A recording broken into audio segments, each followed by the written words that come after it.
Let's talk about yield curve, but before that, let's talk about different types of risks you get. Oh, we were going to talk about taxable versus non-taxable.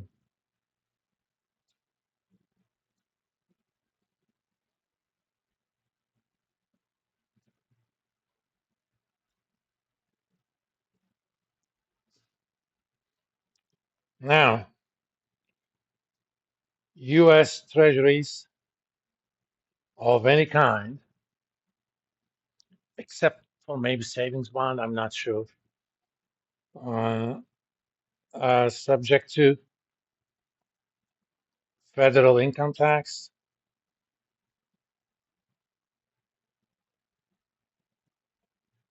but free from state and local taxes.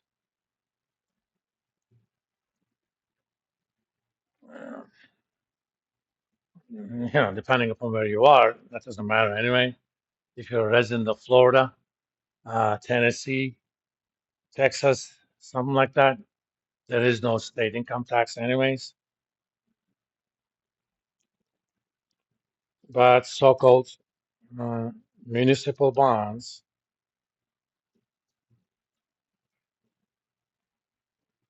these are, come on,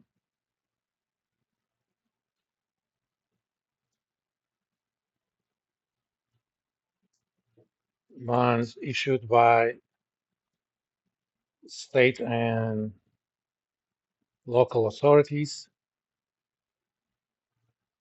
They are also affectionately known as the munis. If you ever heard the term, that's what that means. Uh, are free from federal income tax. I guess it's kind of a reciprocity. The federal bonds do not pay the state tax, and state bonds do not pay federal tax. And uh, state and local taxes in the jurisdiction of the issuing authority.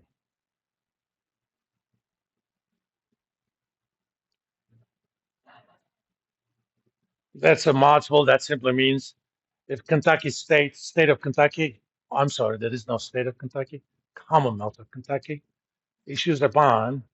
Do you know where the Commonwealth comes from? In the old days, there were only two Commonwealths. One of them was Massachusetts, the other was Virginia. But Kentucky used to be part of Virginia in 1793 or 91, I think.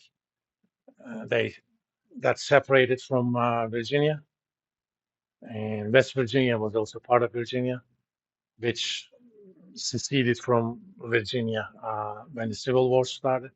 So West Virginia, Virginia, and Kentucky are Commonwealths because of that. The Commonwealth of Kentucky issues a bond. Any interest you get on that is free from Kentucky state income tax.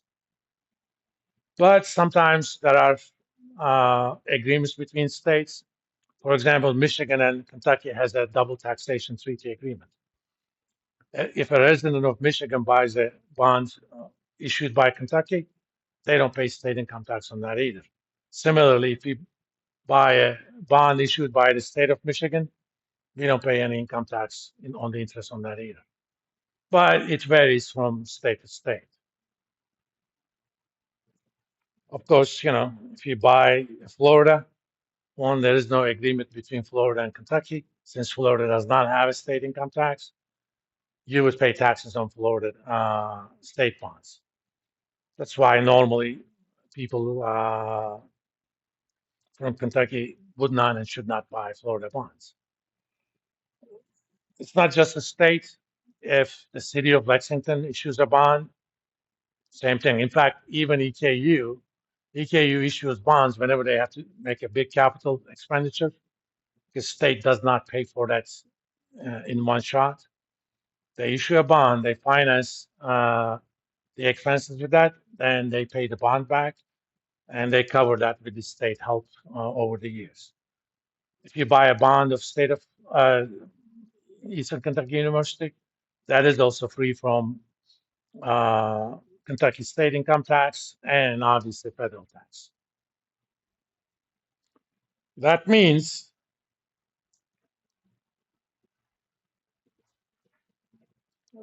suppose federal tax rate is 20%. Assume that that's your marginal rate. Depending upon your income, that could go as high as 35, I think, if I'm not mistaken. And U.S. Treasuries yield 4%, and Kentucky bonds yield 3.8%. Normally, if I ask you whether you would buy the U.S. Treasury or the Kentucky bond, the answer, that would have been a rhetorical question. You would buy the Treasury because it yields higher. But the trouble is, that is not an apples to apples comparison. The rates that I just told you are pre-tax yields, but what matters are after-tax yields. So after-tax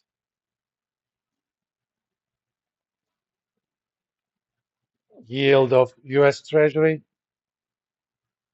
bonds are 4% times 1 minus 20%, which is going to be 3.2%. If you make $40 in coupon payments that year, you're going to pay, again, there are all sorts of variations about that, but let's assume 20%. You're going to pay 20% of that, which is $8 in federal taxes, and your net is 32.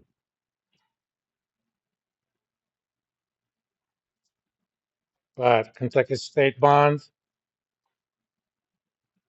yields pre or after tax is 3.8%. Why? Because tax rate is zero for the Kentucky state income state bonds. Always make the comparisons of bond yields on an after-tax basis whenever the tax treatment of the bonds are different. Of course, if I'm comparing 10-year U.S. Treasury to 30-year U.S. Treasury, they're taxed at the same rate, so I don't have to worry about after-tax in terms of making a decision.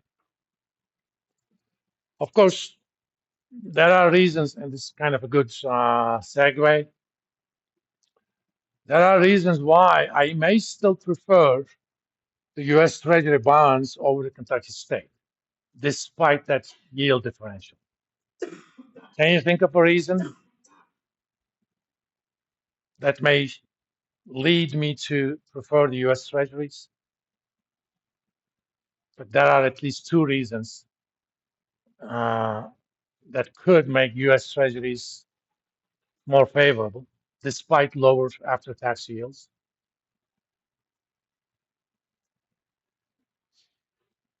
What's the main difference between U.S. Treasury and state of Kentucky in terms of spending money? By law, Kentucky cannot run a deficit. Why? Kentucky cannot print money. U.S. Treasury can, which means the chances that U.S. Treasury would not pay you back is practically nil. But there's a pretty good chance that state of Kentucky may not be able to pay you back. You guys are too young to remember the crises we had when Bevin was the governor for a lot of different reasons, especially how they mistreated the pension funds. EKU experienced pretty big cuts in state help. We had to fire about, I think, 45, fire or encourage them to retire about 40 faculty members. and total number of faculties less than 1,000. And that was miracles that it was only 40. If that sort of stuff continued, there's a good chance that in 10 years, state of Kentucky may have been bankrupt. That is possible. So bonds have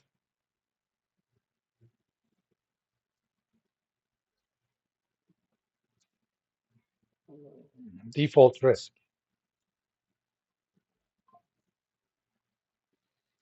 This is the risk that those yields that we're talking about, pre or after, they are promised yields.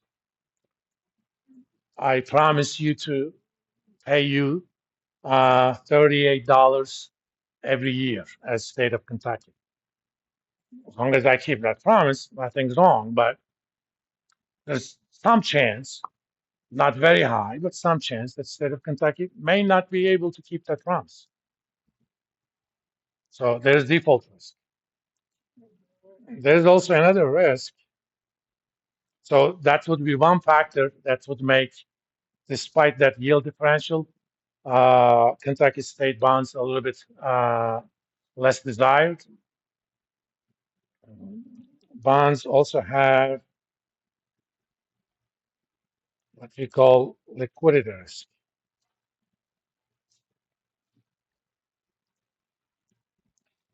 If you buy $1 billion of US Treasuries and for one reason or another you decided to sell it 10 seconds later, that's not a problem. I mean, the US Treasury market is so deep, $1 billion deals happen without even affecting the price that much. But if you bought not even 1 billion, $100 million of Kentucky state bonds, and if you wanted to dump those, you're not going to find buyers at the current price for that kind of amount. If you're selling on 100,000, that's not a problem. There's some markets for that. 100 million, no.